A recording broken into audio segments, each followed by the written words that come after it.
se podían transmitir de muchas maneras. La manera fundamental de su transmisión, la manera originaria de su transmisión, era la oral.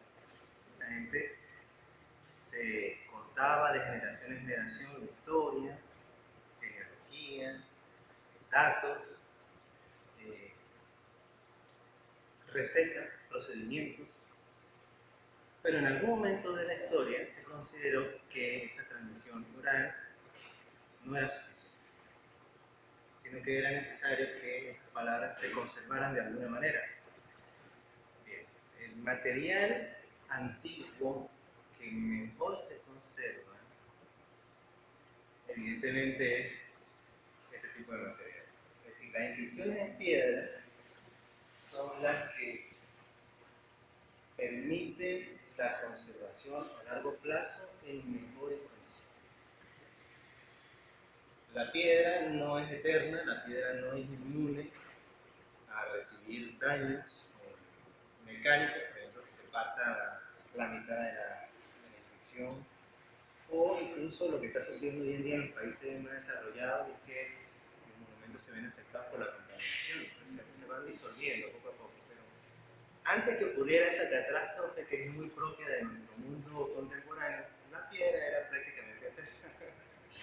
Y entonces, una de las mejores maneras para garantizar que un documento, un texto de cualquier naturaleza iba a permanecer durante muchos años, muchos siglos, iba a permanecer disponible, era esculpirlos en la piedra. Los documentos que se esculpen en piedra reciben un nombre especial, se llaman inscripciones. ¿Sí? Y para demostrar la capacidad de conservación que tienen esta clase de documentos, aquí tienen ustedes un texto griego del siglo V a.C. O sea, ¿cuántos años ha pasado? 2500 años aproximadamente. Fíjense, el documento, a pesar de que está incompleto, no van a tener las palabras que está invisible, así que en algún momento sufrió una pérdida. El documento, a pesar de que está incompleto, lo que se conserva es bastante legible. Las personas especializadas en instrucciones y en epigrafía, que se llama la ciencia de la instrucción en epigrafía, se encarga de reproducir todos los documentos, estudiarlo, hacer la traducción, hacer la interpretación histórica, etc. Pero fíjense la capacidad de conservación extraordinaria que tiene la piedra. La piedra no es un material fácil de trabajar. No sé si ustedes han tratado de escribir algo en piedra. No es fácil. No, sí, ¿verdad? Pero claro, claro, no es lo mismo la escritura con los materiales que usamos cotidianamente que la inscripción. La inscripción en piedra requiere una característica que es la grabación. O sea, tiene que estar grabada la letra para que dure. Bueno, eso es un trabajo, es un esfuerzo físico. Y resulta que para que un documento se inscriba en piedra tiene que ser muy, muy importante para que la gente que haga el trabajo considere que vale la pena hacer el trabajo. Entonces, normalmente, ¿qué es lo que uno consigue en piedra? Textos religiosos, fórmulas votivas, ex voto, es decir, alguien que le dedicó algo a una divinidad, decretos, leyes, ordenanzas, o sea, instrumentos legales.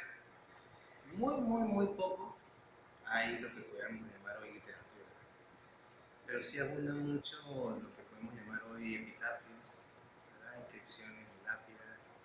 O sea, todo lo que consideraban que valía la pena que perdurara de forma eterna, se escribía en piedra. Y tenía que ser un documento muy importante porque exige mucho tiempo. La siguiente. Bien, entonces, ese es el problema. Si yo necesito escribir para necesidades más cotidianas, evidentemente no lo puedo hacer en piedra. Es decir, que la imagen que nos presentan en los picapiedras que inscriben todos sus documentos de vida cotidiana, los sinceros, no, eso no se puede hacer, eso es un trabajo, es un esfuerzo físico muy grande y no se puede hacer para cualquier cosa. Entonces, es necesario buscar materiales que permitan la escritura, son menos duraderos que la piedra, por supuesto, eso sí, uno tiene que tener claro, son materiales menos duraderos que la piedra. pero por lo menos permiten a la hora de escribirse más fácilmente. Y entonces lo que se ideó alrededor del cuarto milenio antes de Cristo son tablillas de arcilla. Cuando la arcilla estaba fresca se podía hacer incisiones con un palito, con un punzón, y si uno consideraba que lo que estaba inscrito valía la pena conservarlo un tiempo, las tablillas o se secaban al sol o se secaban en un horno, así como se hace con la cerámica. Entonces, esta es una de las famosas inscripciones que se consiguieron en Creta, de la civilización minoica, y la mayor parte de la documentación que se conserva de la civilización minoica son tablillas de arcilla. Ustedes ven que tienen una serie de incisiones. Bueno, se llegó a descubrir en algún momento que una parte de esta escritura es un silabario, es decir, que cada signo representa una sílaba, y se logró descifrar de los dos tipos que hay, se logró descifrar uno que es llamado lineal B, que lo descifró un muchacho que era prácticamente uno de los adolescentes cuando lo descifró, un jovencito que era muy dado a resolver acertijos, logró descifrar la escritura, y se sabe que es una forma muy antigua de griego, aproximadamente el griego anterior al primer milenio, o sea, muy antiguo, o sea, anterior a los primeros documentos conservados de la literatura. Y lo que se conserva, después de las traducciones, lo que se conserva de estos documentos no es lo que uno cree, es una gran obra literaria, un fragmento de Homero, no, son poetas. O sea, se ve huella fulano, se recogieron tantas arrobas de trigo, etc. Eso es lo que dicen estos documentos. Ahora quiere decir que la necesidad cotidiana de hacer cuentas, sobre todo de llevar registros comerciales, fue una necesidad muy grande y fue una de las necesidades que originó el uso de escritura en soportes más manejables. Siempre. Ahora, si usted no quería que el documento se conservara de manera número permanente, simplemente una nota que hace, ¿verdad? Usted escribe un papelito dejando una nota en la nevera al lado del teléfono, y si al día siguiente se pierde ese papelito, usted no cree que es una gran tragedia, ¿no? Porque el papelito era nada más para un momento determinado, quizás de un día para otro, unas pocas horas. No necesita usted que eso se conserve. Más usted a cada rato está sacando de la cartera papelitos y como tal, pues se le van acumulando, y es información que usted no la desea conservar. Como en aquel momento no existían los papelitos, ¿verdad? Y usted no puede andar agarrando una masa de barro en cualquier parte, usted necesita un lugar donde pueda hacer una anotación rápida que la pueda borrar. Y entonces inventaron, alrededor de la época clásica, las tablillas de cera. Esta es una tablilla doble de cera. Tiene un formato que se llama formato de códice, que se puede abrir y se puede cerrar. Y hay un instrumento que se llama, es un punzón de metal, ya también de madera. Pero ese punzón tenía un nombre, en latín se llama un stylus. Un stylus, por eso se dice que alguien tiene estilo al escribir. ¿Sí? De ahí viene la palabra estilo. Forma particular de escritura, porque era el nombre del punzón. Y era muy sencillo, era una tabla cóncava, de manera más o menos cuadrangular, y rellena de cera de abejas. Como ustedes saben, la cera es relativamente fácil de grabar, no hay que hacer mucho esfuerzo. Usted escribe ahí cualquier cosa que necesitara para su vida cotidiana. ¿Sí? Y lo mejor de las tablillas es que se podían reusar. Ustedes notan este extremo aplanado del stylus, por ese extremo no se escribía. ¿Qué se hace con ese extremo? Se borra. Se pasa por la tablilla con una espátula de albañil y se borra lo que uno escribió y la superficie está lista para volver a escribir. Entonces, este era el sistema que se utilizaba para la escritura cotidiana. Usted iba a una conferencia, por ejemplo, iba a tomar notas, se iba con su tablilla de cera, con su estilo, tomaba notas, no le gustó la nota que tomó, la borra, vuelve a escribir otra cosa. Entonces, muy práctica para necesidades cotidianas. La siguiente. ¿Que ¿Cómo sabemos que las tablillas realmente se utilizaron? Bueno, porque hay testimonios, incluso artísticos, de su uso. Fíjense, este es un retrato muy famoso de lo que se ha extraído de la excavación de Pompeya. Este es el famoso retrato de Terencio Neón y su esposa. Fíjense, la esposa, no sabemos el nombre de la esposa. Lo que se conserva es el nombre de la esposa, pero ustedes saben que era otro tipo de civilización, ¿no? La esposa tiene una tablilla de cera, ¿sí? La tiene abierta y tiene el estilo, ¿sí?, apoyada en la barriga. Ahora, eso indica, para los historiadores, esto es una indicación de que la mujer en la casa llevaba las cuentas, porque las tablillas son muy prácticas para llevar cuentas cotidianas. El señor, que es el jefe de la casa, es señor Terencio León, él era panadero. ¿Sí? Pero cuando hablamos de panadero no es que él se levantaba a las 4 de la mañana a amasar la masa, para decir que era dueño de una panadería. Es más, le iba muy bien, sumamente bien. Tan bien que tenía dinero para comprar un cargo público. ¿Sí? Los cargos públicos en aquel momento se compraban. Había elecciones, pero también se podían comprar, entonces él tenía suficiente platita. Pero fíjense qué es lo que tiene el Señor en su mano derecha. No tiene una tablilla, tiene como un rollito de algo. Resulta que, resulta que si uno escribía algo en la tablilla, pero no necesitara que se conservara, no podía dejar en la tablilla se puede borrar muy fácil. Adelante. Sí. Habría que escribirlo en otro tipo de superficie. Usted agarraba su tablilla, ¿verdad? Que vale la pena conservarlo, y lo transcribía o lo copiaba a otra superficie. Había muchos tipos de superficie en la antigüedad, se probaban muchos materiales hasta que seguramente por ensayo de error en algún momento se determinó que el material más práctico para transcribirlo no necesitaba que se conservara cierto tiempo, no tanto como una impresión de piedra, pero sí que durara cierto tiempo. Era una superficie que era muy fácil de obtener, que es la hoja de papiro. Cuando hablo de hoja me refiero a la superficie, porque no está hecho de las hojas. ¿Sí? Está hecho realmente del tallo, de las fibras del tallo. Hay un procedimiento relativamente sencillo para producir hojas, es decir, páginas de papiro, pero de eso hablaré el sábado. Hoy no hablaremos sobre eso. Solamente señalo que si usted quería conservar algo, lo escribía, lo transcribía, lo copiaba en láminas, en páginas de papiro. Este es un rollo de papiro. Es decir, según la extensión del texto que usted quisiera transcribir, usted puede tener un rollo más o menos largo, más o menos corto, pero era muy importante tener en cuenta lo siguiente.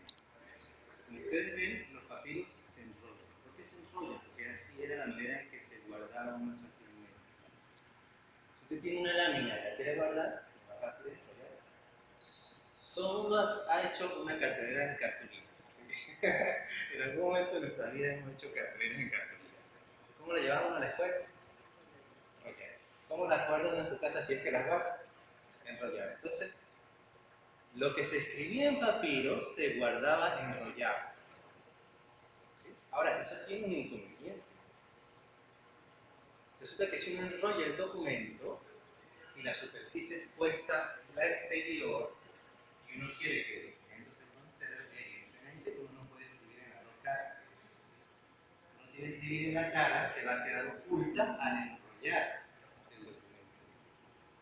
Pero si está oculto el texto una vez enrollado, ¿cómo hago yo para averiguar qué es lo que está ahí escrito de manera rápida? Bueno, se inventó algo muy práctico. Aquí se ve apenas, porque el contraste no lo favorece, pero lo vemos en la siguiente imagen. fíjense que esto es un rollo de papiro ya escrito. ¿Sí? Evidentemente, en este caso es el rollo doble. Había rollo sencillo y había rollo doble. ¿Qué es rollo doble?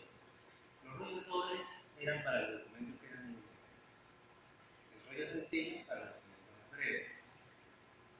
Cuando se puede considerar que un documento era extenso, bueno, había de muchos tamaños, pero se conservan rollos o noticias del rollo que tenían aproximadamente 10 metros de largo. No todos los rollos eran tan extensos, por ejemplo, se conserva el gran Isaías, que es uno de los rollos de una muerte, que tiene varios metros de largo. Pero entonces, esto causaba la dificultad, el texto quedaba oculto al rollo del papiro, pero entonces se le ponía una etiquetita, como la vimos en la versión anterior, una pequeña etiqueta que se colocaba en uno de los extremos. Esa etiqueta era visible cuando se enrollaba el documento, y esa etiqueta se llama títulos.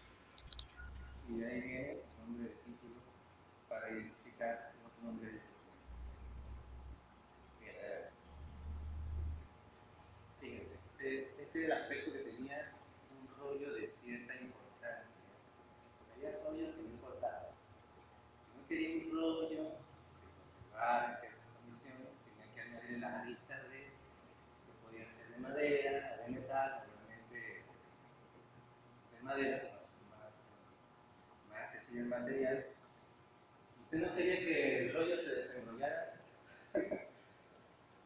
lo cerraba con una cuerda, pero también existían los rollos sellados.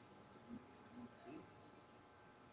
Y para poner difícil la cosa, había rollos sellados con más de un solo sello. Incluso había rollos que tenían 4 sellos, 5 sellos, 6 sellos, 7 sellos. Entonces, para poder abrir un documento que fuera muy importante, que no se pudiera abrir a cada momento, había que ir rompiendo sellito a sellito para poder abrir un documento que fuera muy importante. Por supuesto, no basta con que el rollo de papiro esté sellado para conservarlo. Hay que proporcionar medios que ayuden más a la conservación, y en los papiros de más importancia se les añadía a los extremos unas solapas de cuero, de tal manera que al enrollarse no se maltrataran los extremos del documento, y permitía, además, las solapas de cuero impedía que el papiro sufriera daños mayores, le cayera suciedad, que fuera muy afectado por cierto grado de humedad. Pero de todas maneras, eso no es totalmente suficiente. Si usted quiere que de verdad algo se conserve, tiene que colocar un lugar mucho más seguro. Y había cajas especiales para los rollos de papiro. Eran cajas muy semejantes a nuestros portatítulos actuales, pero con la diferencia que eran hechos de cuero. Entonces eran cajitas redondas de cuero con su tapita encajable, y se le metía cierta cantidad de papiros. Ustedes ven aquí, estos son los papiros, son rollos sencillos, y eran documentos de muchísima importancia por la manera en que está trabajada la lista. Adelante. Si usted deseaba guardar el documento, no lo iba a consultar de manera inmediata, lo iba a guardar para un tiempo, para varios años, no lo podía guardar simplemente enrollado, no lo podía guardar simplemente en el tubito de fuera, sino que tenía que recurrir a otro procedimiento. Si usted quería que un documento se le conservara mucho tiempo, porque no lo iba a consultar además en mucho tiempo, porque quería tener seguridad de que se iba a conservar, lo metía en una tinaja de barro, en una ánfora con tapa, y si usted de verdad estaba interesado en que eso no tuviera acceso, podía enterrar la tinaja en el patio de su casa, en unas condiciones más o menos estables, y si no ocurría un desastre natural, porque hay que contar con eso, si no ocurría un desastre natural, era muy probable que ese rollo de papiro se le conservara durante un año. Por supuesto, no siempre hubo tanta suerte, también la tinaja se podía se comenta que las obras de Aristóteles, cuando murió, Aristóteles dejó mucho, hoy diríamos, dejó mucho papel. La familia no le gustó de eso, que haya dejado tanto papel.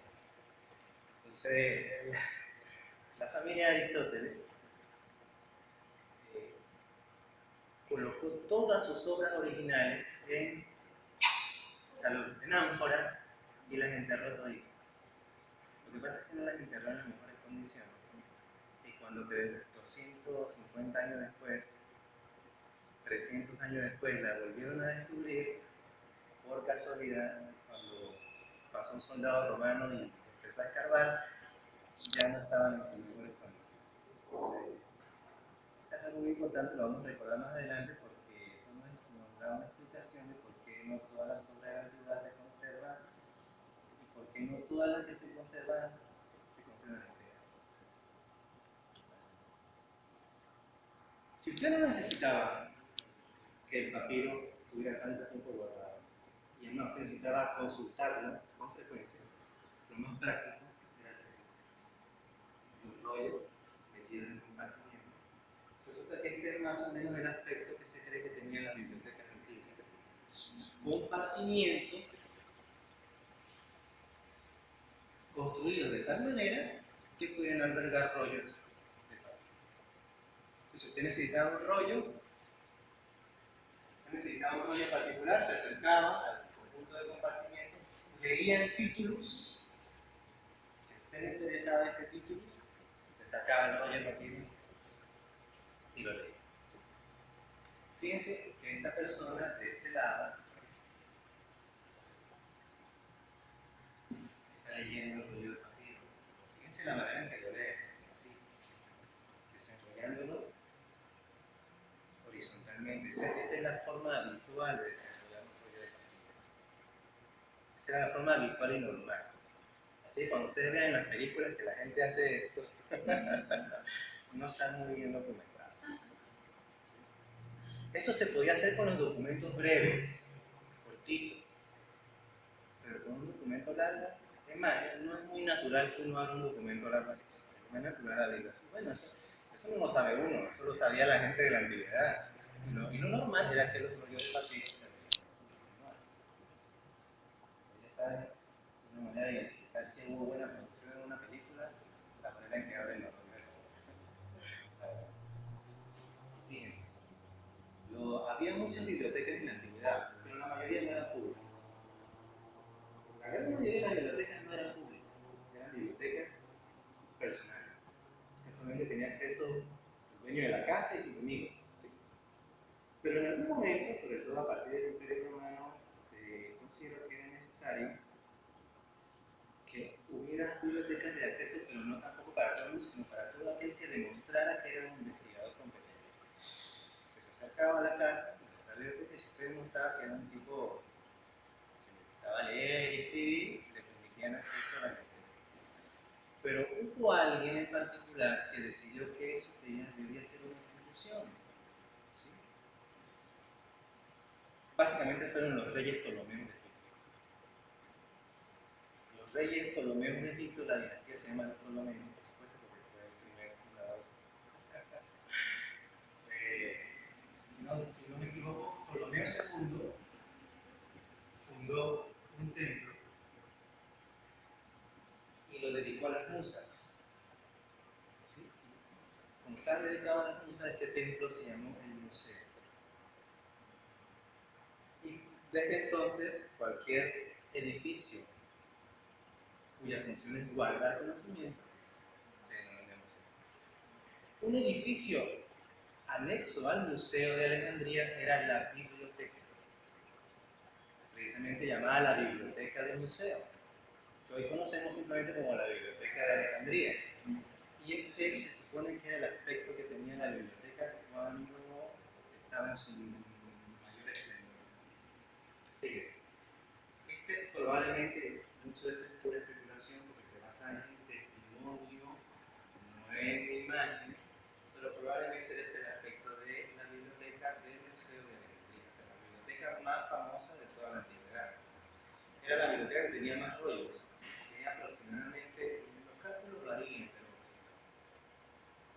el que da los cálculos mayores dice que tenían 700.000 rollos de papiro. Para 700.000 rollos de papiro son difíciles de conservar y de guardar. Entonces parece que se empleaba el sistema de compartimiento, tal como ustedes ven aquí, un sistema de compartimiento con diferentes rollos. Pero en Alejandría se inventó algo que hoy en día consideramos que es normal en la biblioteca. Se inventó el catálogo. Entonces,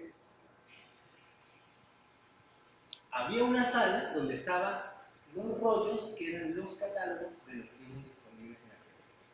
Entonces, si usted no iba directamente a la biblioteca, iba a la sala donde estaba el catálogo, sacaba el rollo que le interesaba y el rollo le decía a usted en qué estante, en qué compartimiento estaban determinadas materias que usted quería consultar. Por supuesto, también tenían bibliotecarios empleados y la función de los bibliotecarios era básicamente aprender de memoria dónde estaban los rollos. ¿Sí? Por ejemplo, si necesito consultar las avispas de Aristófanes, pero nada me interesa el libro 2. Entonces decía, yo recuerdo que el libro 2 está en este compartimiento. Entonces, calma y accesible. Sí, los bibliotecarios eran básicamente catálogos de libros. Y por supuesto, prácticamente había que vivir toda una vida en la biblioteca para tener un muy buen conocimiento de esto. Porque uno no podía confiar en que los catálogos fueran muy exactos, porque a lo mejor a alguien se le podía cambiar los rollos de lugar. Pero los buenos bibliotecarios se acordaban cuándo se había cambiado un rollo de lugar y a dónde se había cambiado. No sé si han leído la novela Yo Claudio. ¿Se han leído Yo Claudio? Hay un pasaje muy interesante en que Claudio pide a un bibliotecario, a una biblioteca en Roma, que le consiga un rollo en particular. Y el tipo tenía muy buena fama por tener muy buena memoria. Pero él no daba la respuesta enseguida, sino que se quedaba pensando. Y días después, cuando se acordaba, le decían, bueno, está en tal.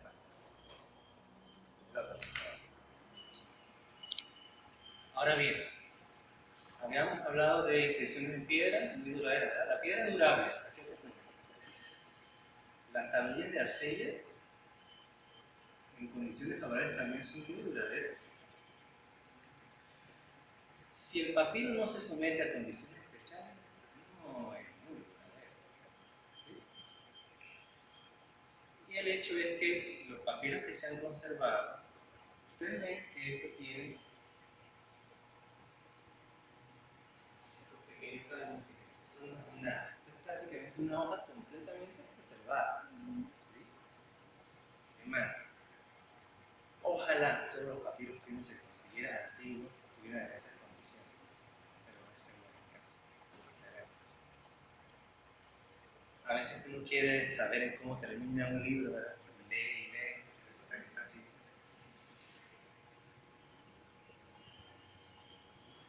Y aún así, este está excelentemente bien conservado. Excelentemente. ¿Sí? Porque es más frecuente hallarlos así.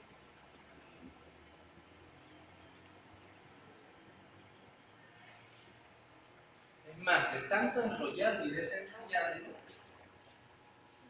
se van deshaciendo. O sea, mientras más se consulta el rollo, más peligro hay de que se dañe. Bueno, igual en bibliotecas, los libros que están más consultados son los que están más dañaditos. No solamente eso, sino que la gente nunca ha perdido la costumbre. Entonces, si yo necesito acordarme de este pasaje y no tengo tablilla en la mano, ¿qué hago yo que hago margen? Empiezo a tomar mis propias anotaciones. Siguiente, por favor. En realidad es más frecuente hallar papiro en estos casos. ¿Sí? Y entonces uno dice, concha, ¿de qué decían los huecos? Y uno se queda con las ganas muchas veces. ¿Sí? Pero este en realidad está muy bien conservado. En realidad está muy bien conservado. Es el papiro Oxirrinco 4440. Los papiros de Oxirrinco son muy famosos. ¿Ustedes saben qué es oxirrinco? Mm, Miren, oxirrinco es el pez elefante del Nilo.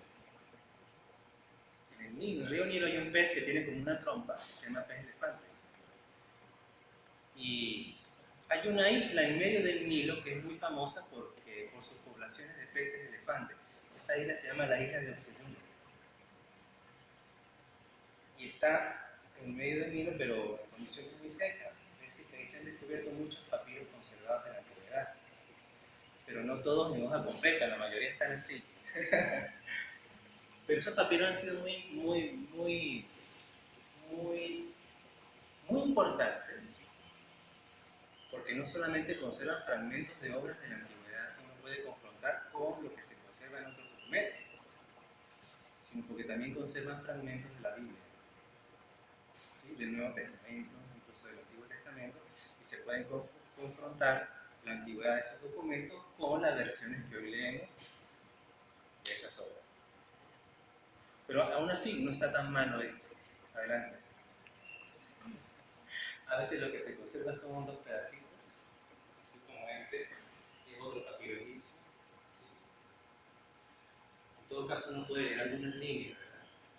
Si uno sabe descifrar la escritura antigua, el griego antiguo por el copto, podría leer algo, pero incluso uno encuentra casos como este. ¿Sí? Sí, ¿verdad? Que uno siente así como una gran frustración y como de verdad no tiene idea de qué es lo que tiene. Bueno, uno puede especular por la continuidad del texto, pero eso puede eso. A menos que uno se consiga un papiro que sea del mismo texto y que esté dañado por arriba en vez de por abajo. Entonces uno empieza a empatarla y eso se ha hecho también. Adelante. Y miren, de este papiro nada más se conservan estos cuatro fragmentos. Que por un estudio muy minucioso se llegó a descubrir que son cuatro fragmentos del mismo texto. Y les digo que todavía aquí se consiguieron cuatro fragmentos, porque a veces solamente se consigue este pedacito o aquel pedacito. Entonces, ya con los papiros comienza ya un problema de conservación importante en la antigüedad. Estos papiros de Oxirrinco, que están entre los más antiguos, son aproximadamente, son más o menos de la época del Imperio Romano, más o menos, años antes, años después. Para papiros anteriores a esa época no hay, porque lo más probable es que todos ya se hayan destruido. No importa en qué condiciones los guardaron lo más resguardados posible, que ya han pasado tantos años que eso termina destruyendo. Ahora, ¿qué pasa en una cultura en la que se van destruyendo periódicamente los textos más abundantes? En el sentido que la mayoría de los textos están escritos en papiro, ¿verdad? ¿Qué impone una cultura en la que la mayoría de los textos están escritos en un material perecedero y que además hay que escribir cada vez que se necesite una copia? Pues para evitar que una obra desaparezca, lo que hay que hacer es eso, periódicamente copiarlas, copiarlas, copiarlas. Imagínense que el fondo bibliográfico de la biblioteca en algún momento estuviera tan, tan deteriorado y no hubiera acceso a ningún reemplazo impreso. Lo que le hubiera tocado hacer, ¿verdad? Agarrar hora por hora y copiarla a mano. Bueno, eso es lo que se hacía en la antigüedad. Cuando un texto se deterioraba hasta un punto en que ya se temía por su conservación, lo que había que hacer es mandarlo a copiar de nuevo en otro papiro. Y uno de los departamentos que tenía la biblioteca antigua, sobre todo la de servicio público como la biblioteca de Alejandría, era un departamento de copistas, cuya única función todo el día era copiar los textos que se veía que ya se estaban deteriorando, tanto por la consulta frecuente como por el paso. Este es el aspecto exterior que tenía el museo. Este es el museo.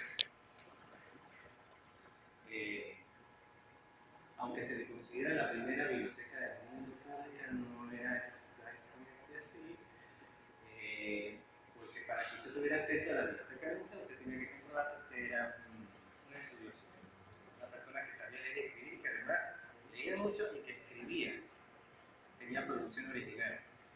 usted lo demostraba, le daban acceso.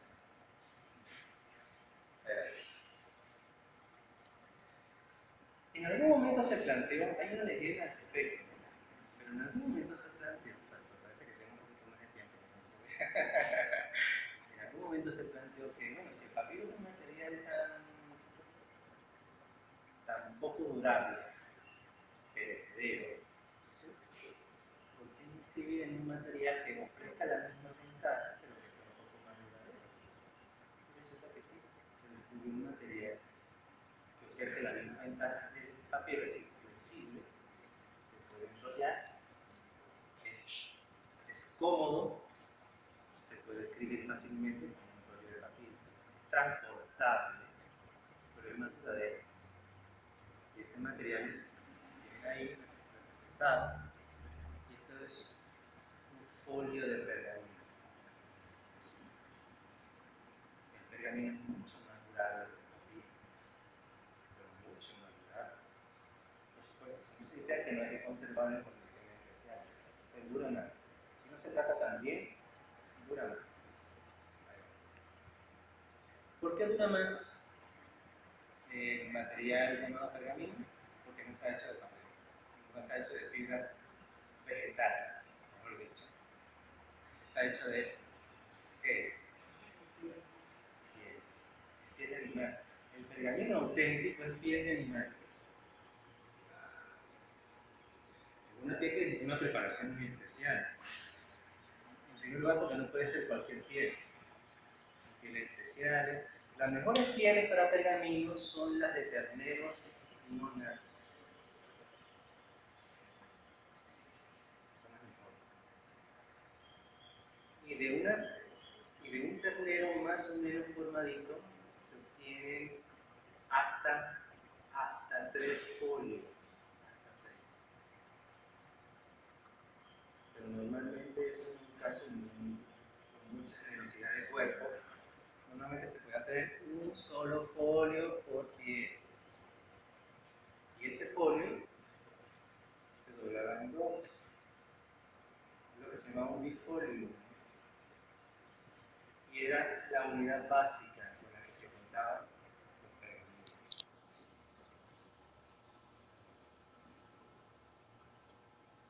Los pergaminos se podían pegar o coser uno al lado del otro para producir un rollo, así como se produce un rollo de papiro. O sea, había rollos de papiro para las obras de consulta diaria y había rollos de pergamino para las obras de nada importante, porque eran los dos.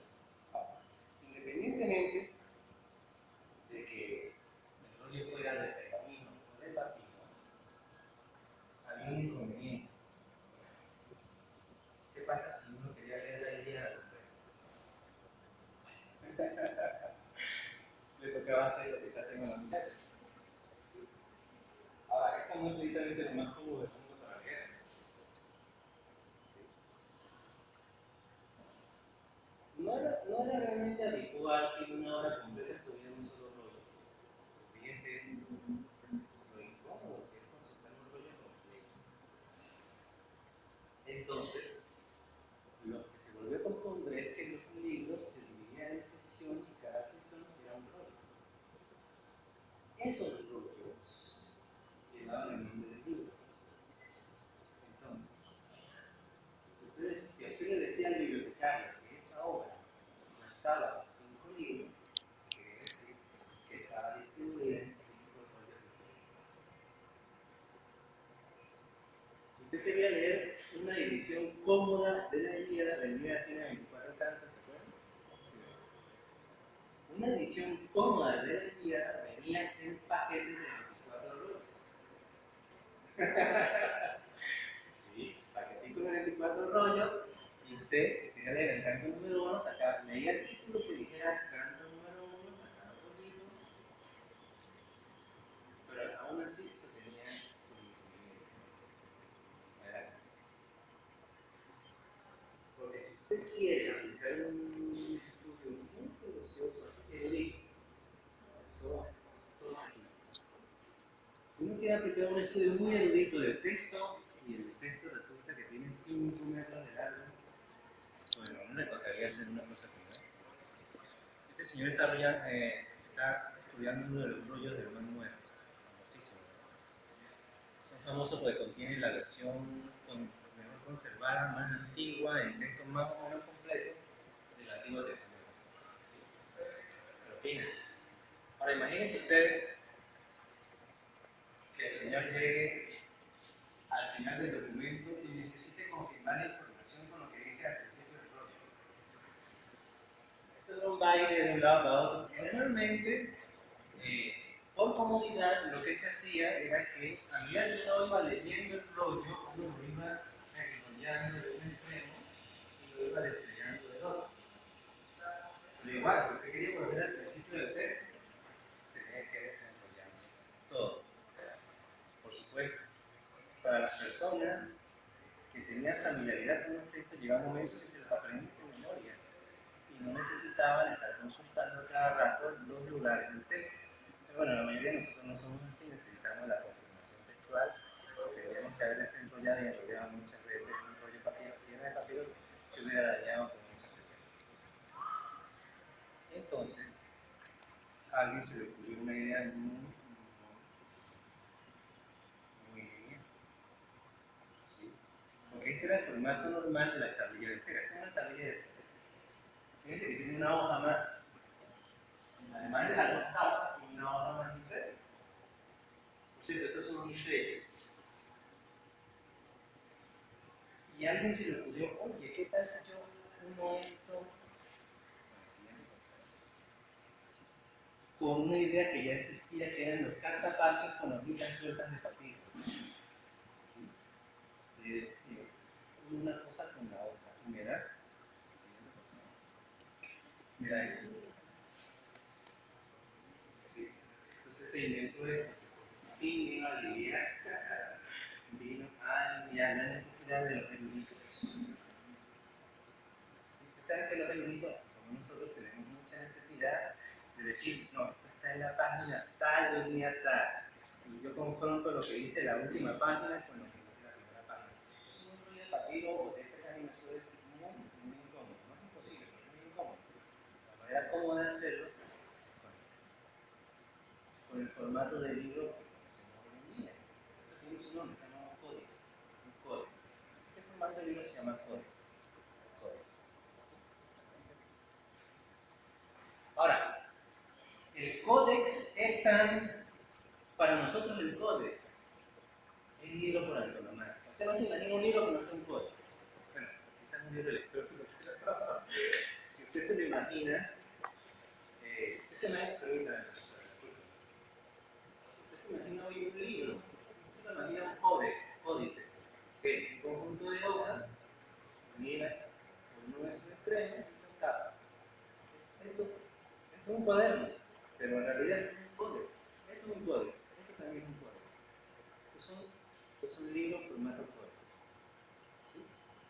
Para nosotros esta es la forma del libro por el uno se imagina un libro material, uno se imagina un códex.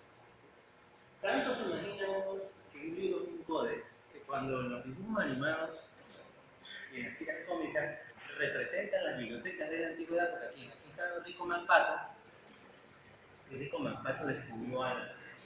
Resulta que él excavó al fondo de su propia bóveda en Patolandia y encontró la biblioteca de Alejandría. Sí, él descubrió la biblioteca de Alejandría debajo de su depósito de dinero en Patolandia. Entonces, claro, el librito de cuenta esto es muy interesante porque hay muchas peripecias para que la biblioteca de Alejandría haya llegado a la bóveda de Rico Manpato en Patolandia. Eso es otro cuento. Lo que les quiero contar hoy es que la imagen del códex es tan presente como formato típico del libro que el dibujante se imaginó la biblioteca de Alejandría con códex. En vez de imaginarlo como debía ser, que era con rollos de papiro. Pero bueno, eso da una muestra de hasta qué punto el códex, códice, es la imagen que tenemos del libro.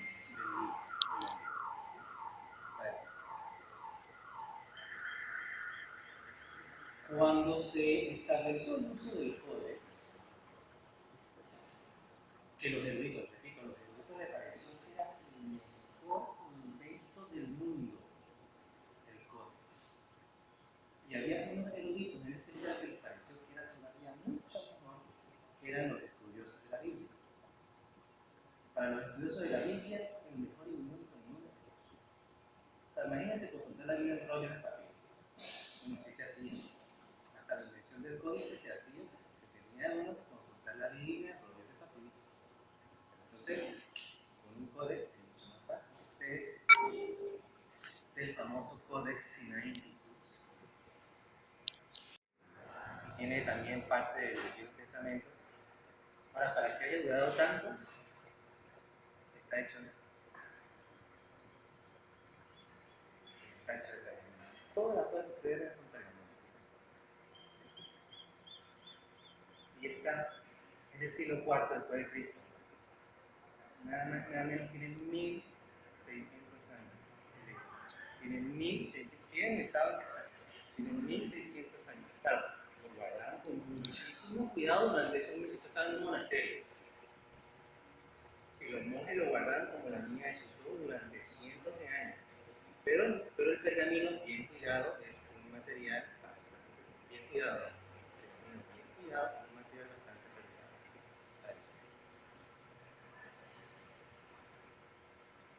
Resulta lo siguiente. En algún momento se decidió que ya bastaba de estar copiando rollo de papiro con rollo de papiro, o sea, mucho trabajo.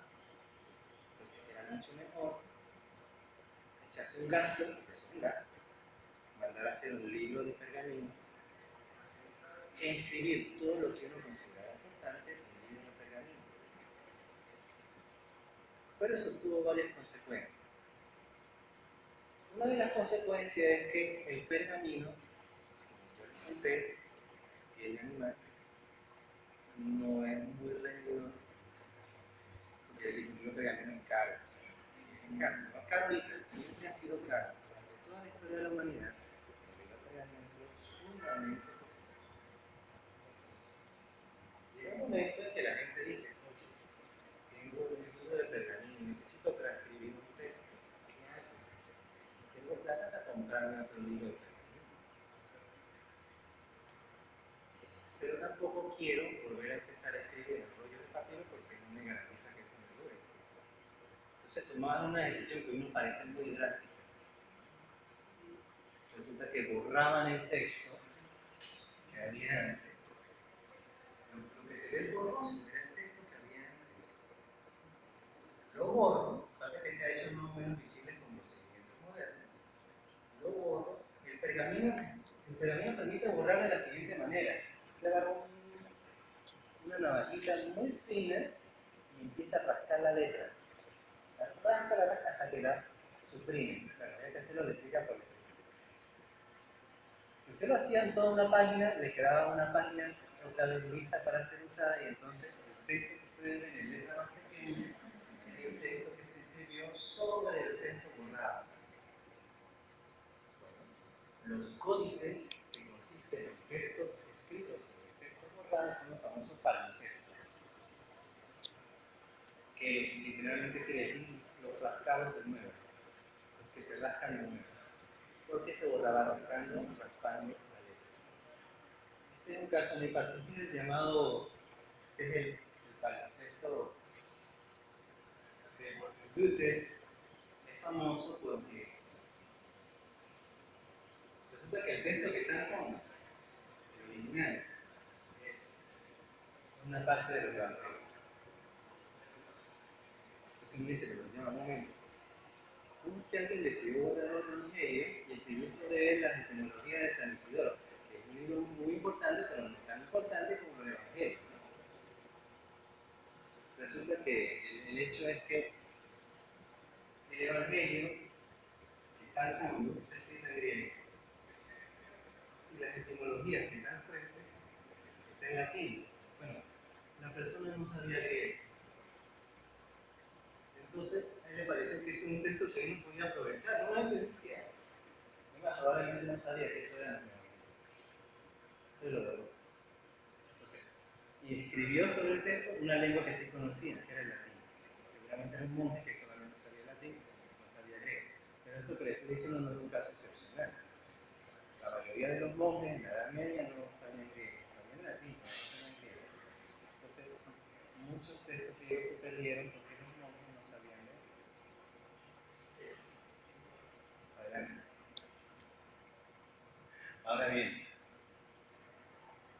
usted tiene un montón de rollos de papiro. Y para que más o menos se le quede bien almacenado, tiene que guardar en compartimientos. Pero eso causa un problemita, ¿verdad? Ustedes ven ahí el problema que se causa de tener guardado rollos de papiro. Están todos ahí apiñados. Ese apiñamiento, no, la gente que da en biblioteca es espantoso para sí, esto daña los rollos. De tanto apiñarlo, piensen sacarlo y después volver. No lo podemos meter quizás en el mismo momento que tú buscas por ahí y lo vuelves a meter. Eso daña también. Entonces, una de las razones también por las cuales se dejó de usar poco a poco los rollos es que no se prestan mucho para guardarlos de una manera que, si se quiere consultar frecuentemente, que no se dañe de tanta consulta, de tanta frecuencia en la consulta. Entonces, la invención del códice fue muy buena por eso. Porque el códice usted lo puede guardar en un armario. Y las casas tenían armarios. Fíjense, esa iglesia, ¿verdad? Algunos lo identifican como San Jerónimo, y tiene obras en formato de códice. ¿Y dónde las guardan? En un armario, acostadito. ¿Qué es la mejor forma de guardar un libro? Acostadito, si no es muy grueso, si no es muy grueso, acostadito también. Entonces, fíjense, con un armario que uno tenga en su casa, perfecto. Nació la primera biblioteca moderna. La biblioteca moderna en realidad es un armario con estantes en que usted ubica los códices. Bueno, las primeras bibliotecas se consiguieron para códices que se guardaban horizontal. Ahora, uno puede tener mucho cuidado guardando un texto, si uno guarda como en eso, solo, no sé, consiguió un texto que le gusta mucho, que sea muy valioso. Bueno, yo tengo una edición de lengua de capítulo, me la regaló la profesora. Sí. Yo tengo una edición de lengua de capítulo que es de los tesoros que yo tengo en mi casa. Yo lo guardo con mucho cuidadito, lo pongo en el estante, yo lo limpio periódicamente. Es fastidioso, pero hay que hacerlo con el limpio, yo lo consulto de vez en cuando para abrir las páginas, hay que abrir las páginas de vez en cuando. Pero miren, si yo tengo mucho cuidado con un libro, por mucho cuidado que yo tenga, si las circunstancias objetivas alrededor mío no son las favorables, probablemente ese libro no se consiga. Con mucho cuidado que yo le pongo. Resulta que en algún momento de la historia hubo gente que decidió que había ciertos monumentos que había que destruirlos, por muchas razones. Bueno, la biblioteca de Alejandría sufrió tres grandes destrucciones. Se supone que dos de ellas fueron accidentales, una de ellas fue totalmente intencional, por lo menos una de ellas. Bueno, se cree que la destrucción del museo y de parte de la biblioteca de Alejandría que ocurrió a finales del siglo IV durante el gobierno del emperador Teodosio. No sé si han visto una película que se llama Ágora, película producción española europea, se llama Ágora, no sé si la han visto. Muy buena. Es una película que tiene 5 años, pero sí la tengo. Es la historia de Hipasia de Alejandría, que llegó a ser una de las bibliotecarias. En realidad era la hija del bibliotecario Teón, pero ella funcionaba en la biblioteca como si fuera la bibliotecaria. Y uno de los episodios de la película es la descripción de, no propiamente del museo, sino del edificio anexo, se llama el Serapeo y parte de la biblioteca. Y bueno, si la película es histórica, y tiene razones para ser bastante histórica, lo cuidaron mucho la producción, porque ahí los rollos de papel se ven así. la destrucción de gran parte de la biblioteca fue intencional. O sea, no guardar mi libro con todo el amor, pero si llega alguien y empieza a arrojarlo al piso y le prende fuego a mi biblioteca, pues ¿qué voy a hacer? Entonces, durante el incendio de la biblioteca de Alejandría se perdieron una gran cantidad de obras que no tenían copia en otra parte. ¿Cierto? Se perdieron. Adelante. Y uno dice, bueno, cuando llegaron personas con ciertas creencias, que fue una de las razones por las cuales incendiaron el museo de Serapeo y la biblioteca de Alejandría, bueno, eso se acabó y después no siguió habiendo catástrofes. Resulta que ustedes han oído de las cruzadas. Resulta que una de las cruzadas, creo que en la tercera cruzada, por un error que después no supieron cómo parar. O sea, metimos la pata, pero como para no reconocerlo, vamos a seguir adelante. No me recuerda tanto circunstancias actuales.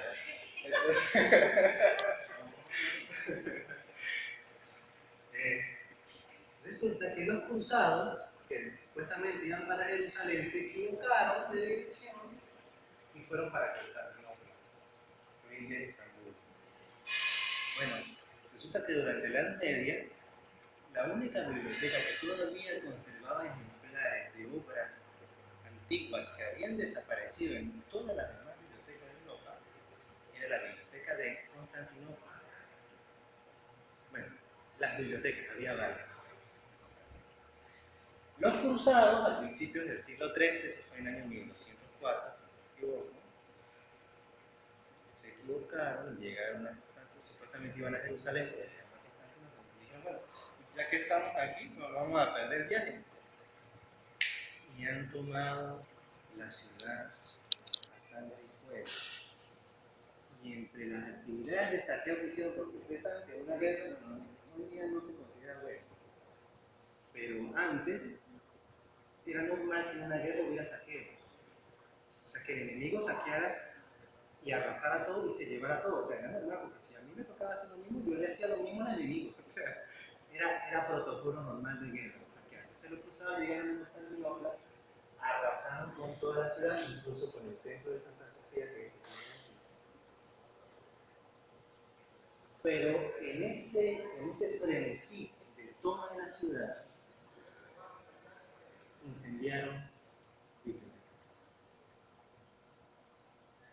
Resulta que los estudiosos creen que el incendio de Constantinopla en el año 1204, durante la toma de los cruzados, es la causa de que hoy, de las 40 y pico comedias de Aristófanes, solo tengamos 11.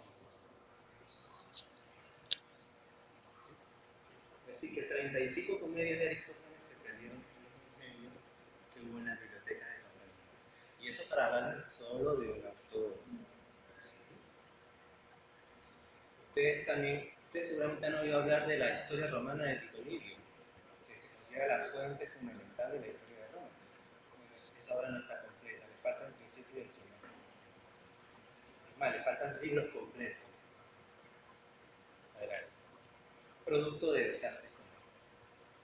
Ahora fíjense, si ocurre un desastre provocado por el hombre y el códice o el rollo queda en este estado, pues no es mucho lo que se puede salvar del texto.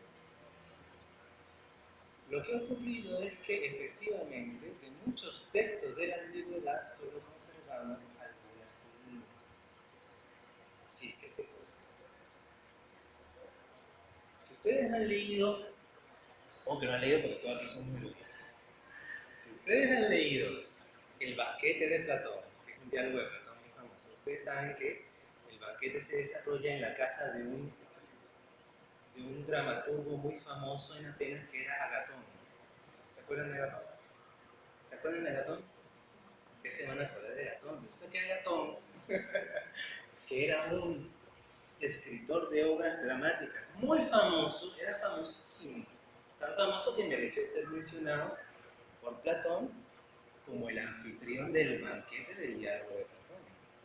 Y resulta que de Agatón no se conserva ni siquiera una de sus obras que eran famosas. Se interpretaban, cada año se interpretaban, se conservaban códices y rollos con todas las obras de Platón. Genial, ¿no? Tenemos de las obras. Aristóteles, que es conocido por obras como la metafísica, como los tópicos, como la lógica, que no son obras fáciles de leer. Uno lee la metafísica hasta cierto punto, uno dice, ya, no tiene que hacer así, volver atrás.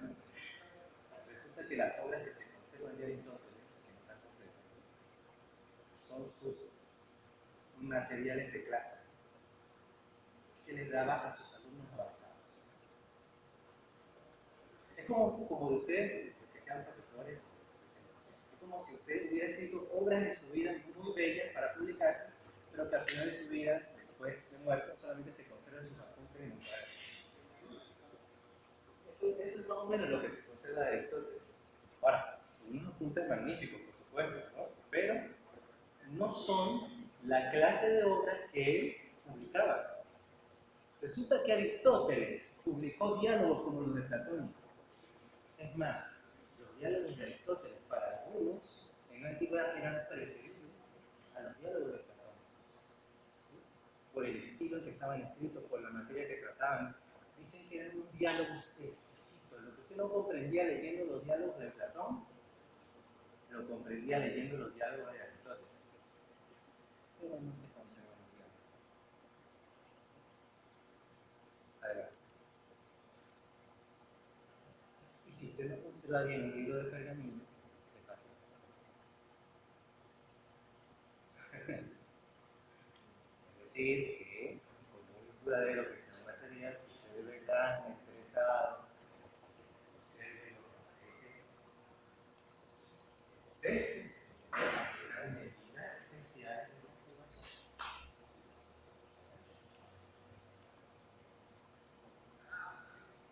Además de los problemas de conservación, tenemos, disculpen que me entiendan, ¿no? Que tengo un poquito más de tiempo. Además de los problemas de conservación, tenemos los problemas de transcripción. O sea, yo puedo tener una obra completa y puedo incluso tenerla en un estado suficientemente bueno para decir que el texto está completo para poder transcribirlo completo, ¿verdad? Pero hay problemas que plantea la forma de escribir en la antigüedad. Este es un ejemplo muy claro de cómo se escribía en la antigüedad. ¿Qué nota? Este es uno de los poemas de Virgilio. Es una de las glorias. Pero eso no importa. Bueno, no me interesa que sepan el latín y sepan traducir lo que dice ahí, sino qué nota como escritura. ¿Qué nota?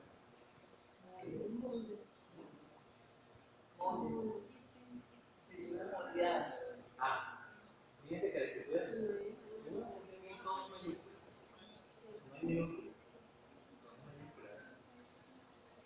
Ahora, sí, estas son, esto es un pergamino. Los pergaminos permiten escribir en plumas, cosa que no permite el papiro, pero son una cosa que detallaré esa. Ustedes se dan cuenta de la línea tirada completa. No es una sola palabra. ¿Qué ven entonces? ¿Qué nota?